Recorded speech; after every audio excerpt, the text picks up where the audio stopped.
Hi there, it's Jeff from Honor Combat and Survival. Okay, let me ask you this question.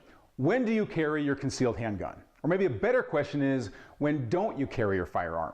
That's the topic of mistake number 4 in our top 5 list of the most common concealed carry mistakes from my podcast interview with E.J. Owens of concealedcarryweapontactics.com. Check this out. Okay, EJ, so what is number 4 on your top 5 list of concealed carry mistakes and the fix? Not carrying your gun all the time. I'll get guys who'll say, yeah, I carry, when I go to that bad part of town, or I carry, if I go out at night, all right, cool. By the way, when you carry at night, like, is there anything special about your gun? Do you use nighttime bullets? Do you have like a full auto sights on your gun? Do you have illuminating night sights? Which all those are just jokes, right? Just bad jokes. But no, my point is no, because they don't carry a flashlight. That's my point. Like, you're going out at night and carry a flashlight. If you're only going to carry at night, okay, like you're the owl concealed carrier, then you probably ought to carry a flashlight. But not carrying regularly. And here's the thing: it's not just that I carry, regular, okay, as in like I have a scheduled time that I do it. No, it's carrying regularly means, more importantly, you become used to carrying a gun because it's an unnatural feeling. You feel like you got a big lighthouse on your hip and that everyone's staring at you. You feel like you just shoved a Empire State Building down there at the 4 o'clock position, and it feels weird. Okay, carrying regularly helps break in that holster to form fit your body, gets your body used to the cant that you're going to carry a gun, because if you're rubbing yourself raw with a straight up and down, you may want to try the 45. You may want to move it back a belt loop or so. You may want to move it forward based on the, how much love you got hanging around there. But you're not going to know that until you start carrying regularly. 2, what you can and can't wear.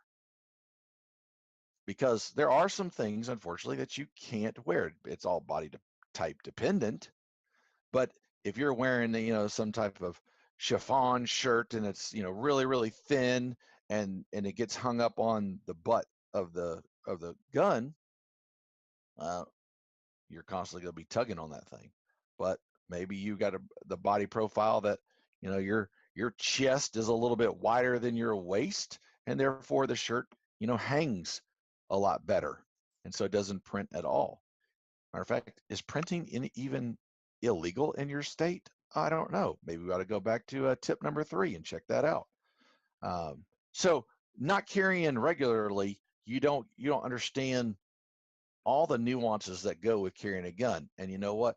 Maybe maybe that smoke wagon you bought may not be the right one. Maybe you ought to go to a single stack or lay off the Twinkies, because the double stack is going to stick out wider from your body, right? Well, now I got to look at what holster I bought, because if I'm wearing inside the waistband and I got one of those bad to the bone $197,000 Kydex holster jokers that have the red rivets in it, because that makes it more sexy when people can't see it through my pants, then does that add width to the gun on top of a double stack? You're not going to know all that. You just live in the Instagram dream right now, buying that stuff that looks good. Then you try to put it on. You're like, it's too heavy. Maybe it is too heavy. Maybe because you probably shouldn't carry, a 45 caliber that holds 37 bullets in it. So looking at not carrying regularly tends to be the biggest issue that could fix a lot of other issues if they would just do it. Yeah. 2, how do you know what you don't know? You don't know. So you're just speculating. Why don't you put it on and wear it for a little while? And then you can start to make some sound judgments. Because when I ask students, like, why do you not do this? Well, I just figured, hold up, figured.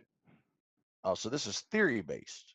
Okay. Well, I've got a lot of theories too, And we could swap theories, but that's not what this class is about. I want to hear what your experience is, because experience drives truth. Theory drives fantasy. The other thing about what you're saying is people that think concealed carry is like outside the home.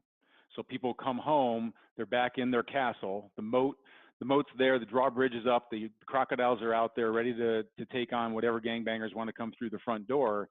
And so they think that they don't get used to carrying regularly, and regularly meaning like in your home. And, you know, home invaders aren't going to attack they're not going to knock on the door and say, you know, land shark, you know, gang members Right. ready to come in. So, you know, if you get home and it's like, oh, I can finally take this uncomfortable thing off my belt, get it out from underneath my gut, and I'll stick it up in my safe or my bedside drawer for the nighttime home invasion, because that's only when home invasions come in.